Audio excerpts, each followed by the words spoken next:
त्याच्या तिकडे जाऊन बोलेल की या शहराचा या राज्याशी संबंध नाही, उभा चिरतील त्याला तिथल्या तिथे. आम्ही सहनशील आहोत, आम्ही सगळ्यांना आपलं मानत आलो.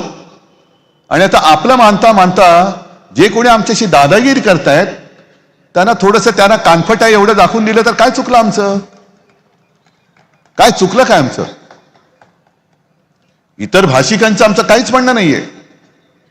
मराठी आमची आई आहे, ठीक आहे, हिंदी आमची मावशी आहे. पण या गद्दाराबरोबर जो आणखीन एक गद्दार मुंबईचा गेलाय, तो जे मध्ये बोलला होता की मराठी माझी आई आहे, हिंदी माझी मावशी आहे, आई मेली तरी चालेल. अरे आईवरती वार करणारी अवलाद, म्हणजे एवढी गद्दार लोक या महाराष्ट्रामध्ये निपजू कसे शकतात हेच मला कळत नाही. आई मेली तरी चालेल, कशाला? आई तर पाहिजेच. मावशी असू द्या, काकी असू द्या, मामी असू द्या, आणखीन कोणी असू द्या, असू दे ना.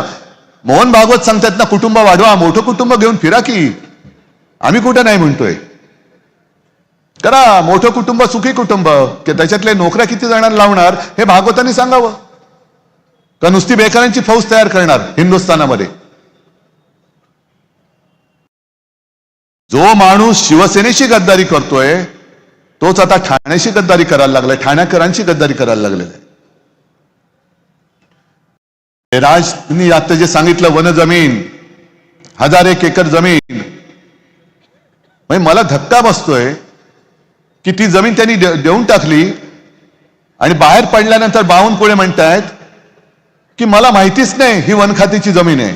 अहो कशाला तिकडे बसलाय झक मारायला मंत्री म्हणून? मुख्यमंत्री मी पण होतो, पण एक सुद्धा वन जमीन मी कोणाला 1 इंच सुद्धा उद्योगपतीला देऊ दिली नव्हती. उलट जंगलाची व्याप्ती मी वाढवली होती. माझ्या काळामध्ये जेवढं जंगलाचं काम झालं, जंगलं वाढवली, तेवढी मला नाही वाटत ह्या आधी कोणी केले असतील. कोणीच केलं नसेल.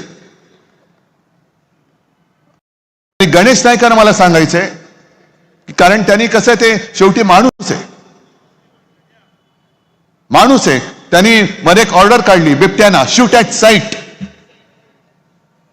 कारण बिबट्या आता मानवी वस्तीत घुसायला लागले. नाही घुसता कामा, बरोबर आहे, पण बिबटे जर का मानवी वस्तीत दिसले तर शूट ॲट साईट. मग माणूस जर बिबट्याच्या वस्तीत दिसला तर काय? मग काय करायचं? आणि ज्या उद्योजकांसाठी, विकासकांसाठी जंगलाची जमीन जो कोणी सही करून त्यांना आंदण देत असेल, त्या सही करणाऱ्याला Ganesh Naik shoot at sight करणार आहेत का? जो सही करेल त्याला गोळ्या घाला. जो जंगल उद्योगपतीला देईल, जो त्याच्यावर सही करेल त्याला गोळ्या घाला. असं काम वनमंत्री गणेश नाईक करून दाखवणार आहेत का? हिंमत आहे का त्यांच्यामध्ये? बाकी सगळं ठीक आहे. ही जी काय खेचाखेची सुरू आहे, कशासाठी खेचताय? ही महापालिका, अरे ही मला आठवत आहे 1968 साल असेल किंवा त्याही आधी असेल.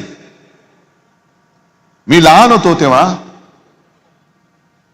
शिवसेना प्रमुख तेव्हा इथे आधी दिवसभर प्रचाराला यायचे, संध्याकाळी मग बरोबर मी इथे यायचो. आणि ठाणं म्हणजे काय, तेव्हाचं ठाणं किती जणांना आठवत असेल, मला सुद्धा नीट आठवत नाही, पण बैलगाडीतून प्रचार केला जायचा, बैलगाडीतून. आणि वसंतराव मराठे हे पहिले जनतेतून निवडून आलेले नगराध्यक्ष होते शिवसेनेचे. आणि तेव्हा कम्युनिस्टांनी असं म्हटलं होतं की मुंबई त्यांची, आणि बाळासाहेब म्हणाले होते मग ठाणं माझं. या ठाण्यावरती बाळासाहेबांचं आतोनात प्रेम. म्हणजे 2012 साली जी शेवटची महापालिका निवडणूक झाली, त्याच्यात त्यांनी मला बोलून सांगितले की उद्धव, म्हणजे मला चिंता होती हे सभा घेऊ शकतील की नाही. आम्ही सांगत होतो सभा घेऊ नका. मला म्हणाले नाही, 2च सभा मी घेणार. 2 घेणार म्हणजे घेणार. एक मुंबई आणि दुसरं माझं ठाणं. माझं ठाणं.